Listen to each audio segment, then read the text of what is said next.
Hello दोस्तों, आपका बहुत बहुत स्वागत है। ताजमहल तो आपने हमेशा देखी ही होगी।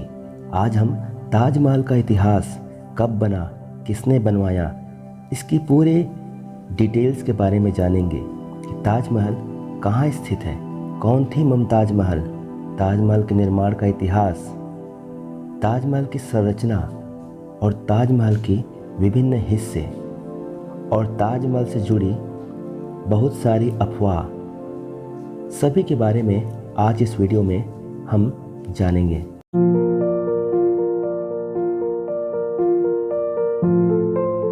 जैसे कि हम भारत के आगरा शहर का नाम सुनते हैं, सबसे पहले हमारे जहन में ताजमहल ही आता है।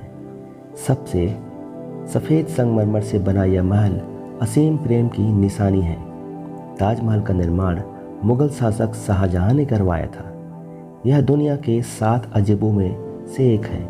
ताजमहल को यूनेस्को द्वारा विश्व धरोहर स्थल घोषित किया गया था। यह विश्व धरोहर के रूप में पूरे विश्व द्वारा सराहने वाला एक अति उत्तम मानवीय कृतियाँ हैं। शाहजहां के निर्माण करवाने के बाद अपने सभी कारकों के हाथ कटवा दिए ताकि कोई दूसरा ऐसी ताजमहल जैसी इमारतें न बनवा सके। हम सभी ने ताजमहल के बारे में थोड़ा बहुत तो सुना ही होगा। जो लोग इसे देख कर आए हैं उन्हें एक बार फिर ताजमहल को देखने की चाहत जरूर होगी, और जिन्होंने नहीं देखा है वे ज़रूर यहाँ जानने की इच्छा रखते होंगे। आइए जानते हैं ताजमहल से कुछ रोचक और ज़रूरी जानकारियों को, जैसे कि ताजमहल कहाँ स्थित है, कौन थी मुमताज महल, ताजमहल की निर्माण का इतिहास, ताजमहल की संरचना और उसके प्रारूप के बारे में जानेंगे। ताजमहल कहाँ स्थित है? भारत के उत्तर प्रदेश के आगरा शहर में यमुना नदी के किनारे बसा है।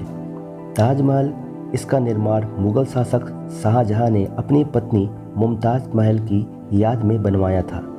कौन थी मुमताज महल? मुमताज महल 1 सितंबर 1593, 17 जून 1631 पर्सिया देश की राजकुमारी थी, जिन्होंने भारत के मुग़ल शासक शाहजहां से निकाह किया। मुमताज महल शाहजहां की सबसे चहेती पत्नी थी। वह मुमताज महल से बहुत प्रेम करते थे।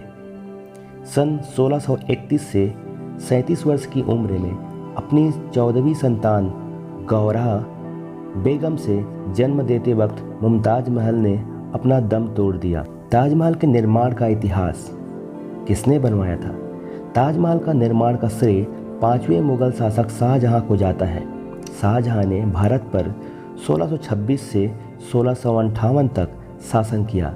शाहजहां ने अपनी सभी पत्नियों में प्रिय सबसे मुमताज महल की याद में ताजमहल का निर्माण करवाया। ताजमहल को मुमताज का मकबरा भी कहते हैं। मुमताज महल की मृत्यु के बाद शाहजहां बहुत गमगीन हो गए और उन्होंने अपने प्रेम को जिंदा रखने के लिए अपनी पत्नी की याद में ताजमहल बनवाने का निर्णय लिया। 1631 के बाद ही शाहजहां ने आधिकारिक रूप से ताजमहल का निर्माण कार्य की घोषणा की और 1632 में ताजमहल का निर्माण कार्य शुरू कर दिया। ताजमहल के निर्माण में काफ़ी समय लगा। वैसे तो इस मकबरे का निर्माण 1643 में ही पूरा हो गया था, परंतु इसके सभी पहलुओं पर काम करते करते इसे बनाने में लगभग 10 साल और लग गए। संपूर्ण ताजमहल का निर्माण 1653 में लगभग 320 लाख रुपए की लागत में हुआ, जिसकी आज की कीमत 52.8 अरब रुपए यानी कि 827 मिलियन डॉलर है। इसके निर्माण में 20,000 कारीगरों में मुग़ल शिल्पकार उस्ताद अहमद लाहौरी के अधीन कार्य किया करते हैं, और इनके निर्माण के बाद शाहजहां ने अपने सभी कारीगरों के हाथ कटवा दिए। अब हम ताजमहल की संरचना और प्रारूप के बारे में बात करेंगे। जैसा कि आप बताया मैंने कि पर्सिया और प्राचीन मुग़ल कला पर यह आधारित है। पर्सिया राजवंश की कला और कई मुग़ल भवन, गुरे आमीर, हुमायूं का मकबरा, इतमादुद दौला का मकबरा और शाहजहां की दिल्ली की जामा मस्जिद जैसे भवन ताजमहल के निर्माण कला के आधार हैं। मुग़ल शासन काल के दौरान लगभग सभी भवन के निर्माता में लाल पत्थरों का उपयोग किया गया, परंतु ताजमहल के निर्माण के लिए शाहजहां ने सफ़ेद संगमरमर को चुना। इन सफ़ेद संगमरमर पर कई प्रकार की नक्काशी तथा हीरे से जड़कर ताजमहल की दीवारों को सजाया गया। अगर हम ताजमहल के विभिन्न हिस्सों के बारे में बात करें, ताजमहल के निर्माण में मुमताज महल का मकबरा मुख्य है। इसके मुख्य कक्ष में शाहजहां और मुमताज महल की नकली कब्र मौजूद है। इन्हें बहुत ही अच्छे ढंग से सजाया गया है। इनकी असली कब्र सबसे निचले तल पर स्थित है। यह मकबरे को बनाने के लिए ताजमहल के ऊपर गुंबद, गुंबद की छतरी और मीनार का कार्य निर्माण किया गया। आइए इसे विस्तार से और भी जानते हैं। मकबरा संपूर्ण ताजमहल का केंद्र है। मुमताज महल का मकबरा यह बड़े बड़े सफ़ेद संगमरमर पत्थर का बना है। इस मकबरे के ऊपर बहुत बड़ा गुंबद इसकी शोभा बढ़ा रहा है। मुमताज का मकबरा लगभग 42 एकड़ में फैला हुआ है। यह चारों तरफ के बगीचे से घिरा हुआ है। इसकी 3 ओर से दीवारें बनाई गई हैं। इस मकबरे का नींव वर्गाकार है। वर्गाकार के प्रत्येक किनारे 55 मीटर के हैं। असल में इस इमारत का आकार अष्टकोण यानी कि 8 कोणों वाला है, परंतु इसके 8 कोणों की दीवारें बाकी के 4 किनारों से बहुत छोटी हैं। इसलिए इस इमारत की नींव का आकार वर्ण जैसा माना गया है। मकबरे की 4 मीनार इमारत का चौखट बनती हुई दिखाई देती है। अब हम गुंबद के बारे में बात करेंगे। मुमताज महल के मकबरे में शिखर पर सबसे ऊपर पर सफ़ेद संगमरमर के गुंबद मौजूद हैं। यह गुंबद एक उल्टे कलश के जैसा शोभित होता है। गुंबद पर किरीट कलश स्थित है। यह कलश फारसी तथा हिंदू वास्तुकला का मुख्य तत्व है। छतरियाँ गुंबद को सहारा देने के लिए इनके चारों ओर छोटे गुंबद के आकार की छतरियाँ बनाई गई हैं। इनके आकार से मुमताज महल के मकबरे पर रोशनी पड़ती है। कलश 1800 ईस्वी में ताजमहल के शिखर गुंबद पर स्थित कलश सोने का बना हुआ था, परंतु अब इसे कांसे के द्वारा निर्मित किया गया है। इस कलश पर चंद्रमा की आकृति है। इसकी ऊपरी आकृति स्वर्ग की ओर इशारा करती है। चंद्रमा की आकृति तथा कलश की नोक मिलकर त्रिशूल पर बना एक आकार बनाती है। इस त्रिशूल हिंदू मान्यता के भगवान शिव का चिन्ह को दर्शाता है। इसकी मीनार ताजमहल के चारों कोनों पर 4 मीटर ऊंची 4 मीनारें हैं। मीनार ताजमहल के चारों कोनों पर 40 मीटर ऊंची 4 मीनारें हैं। जैसे मस्जिद में अजान देने के लिए मीनारें होती हैं, उसी प्रकार ताजमहल के मीनारों का निर्माण भी किया गया है। इन चारों मीनारों का निर्माण कुछ इस तरह किया गया है कि चारों मीनार हल्की सी बाहर की तरफ झुकी हुई है। इससे बाहर की तरफ का झुकाव के पीछे यह तर्क रखा गया है कि इमारत के गिरने की स्थिति में यह मीनारें बाहर की तरफ गिरे, जिससे कि मुख्य ताजमहल की इमारत को कोई नुकसान न पहुंचे। ताजमहल के ऊपर एक लेख है। कहा गया है कि जैसे ही आप ताजमहल के द्वार से ताजमहल में प्रवेश करते हैं, आप एक अलग ही शांति का अनुभव करते हैं। इसके द्वारा बहुत ही सुंदर सुलेख है। हे आत्मा, तू ईश्वर के पास विश्राम कर, ईश्वर के पास शांति के साथ रहे तथा उसकी पूर्ण शांति तुझ पर बरसे। ताजमहल में मौजूद लेख फ्लोरिड हुठुल लिपि में लिखे गए हैं। इस लेख का श्रेय फारसी लिपिक अमानत खां को जाता है। यह लेख जेस्पर को सफ़ेद संगमरमर के फलकों में जड़कर लिखा गया है। ताजमहल में लिखे लेख से कई सूरा वर्णित हैं। यह सूरा कुरान में मौजूद है। इस सूरा के कुरान की कई आयतें मौजूद हैं। बाहरी सजावट की बात करें, ताजमहल बहुत ही सुंदर कृति है।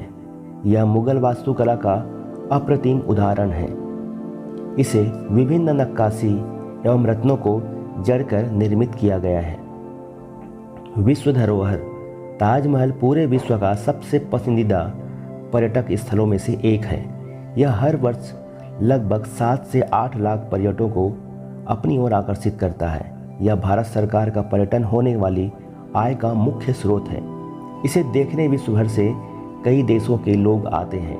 2007 में नए 7 अजूबों में ताजमहल ने अपनी एक अलग जगह बनाई है। अम्ल वर्षा या अम्ल वर्षा का प्रभाव आजकल मानव जीवन में बहुत निर्मित वातावरण में इमारतों पर अम्ल वर्षा का दुष्प्रभाव होने लगा है। ताजमहल भी इसके प्रभाव से अनछुआ नहीं रहा है। आइए जाने अम्ल वर्षा का क्या प्रभाव पड़ता है। सामान्यतः पानी का pH मान 5.6 होता है, परंतु जब पानी का सल्फर, नाइट्रोजन और ऑक्साइड मिल जाते हैं तब पानी का pH मान 5.6 से कम होने लगता है। इस स्थिति में जब वर्षा होती है तब वर्षा का जल इन ऑक्साइड के साथ रासायनिक क्रिया करता है और पानी के pH मान को घटाकर पानी में एसिड की मात्रा बढ़ा देता है, जो फिर अम्ल वर्षा का रूप ले लेता है। अब ताजमहल पर अम्ल वर्षा का प्रभाव।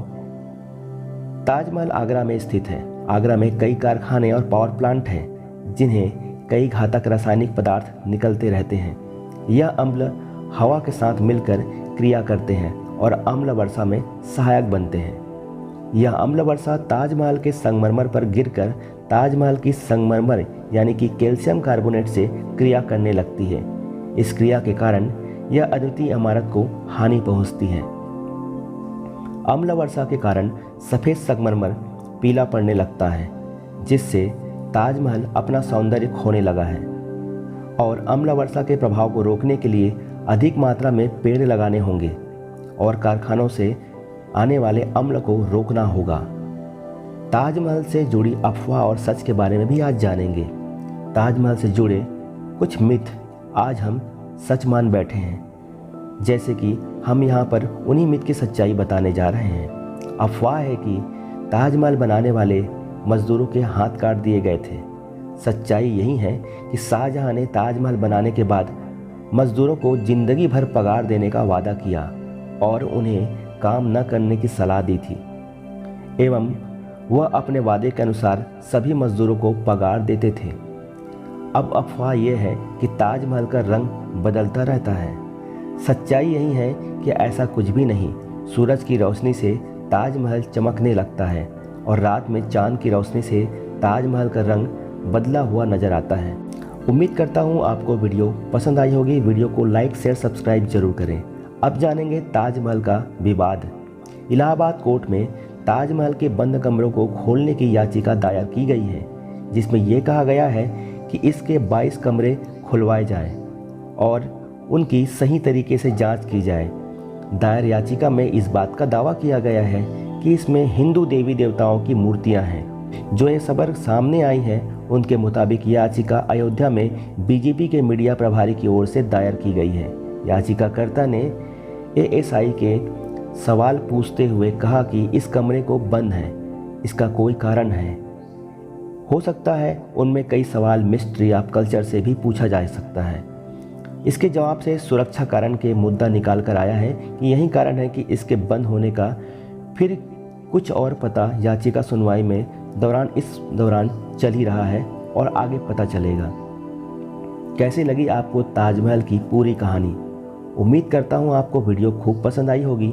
अगर आपको थोड़ी बहुत भी ये इम्पोर्टेंट लगे तो प्लीज़ वीडियो को लाइक करें, चैनल को सब्सक्राइब करें और बेल आइकन को प्रेस करके आगे के हमारे वीडियो के लिए सब्सक्राइब जरूर करके रखें। मिलते हैं एक और इंटरेस्टिंग, बेहद खूबसूरत वीडियो के साथ। तब तक के लिए धन्यवाद।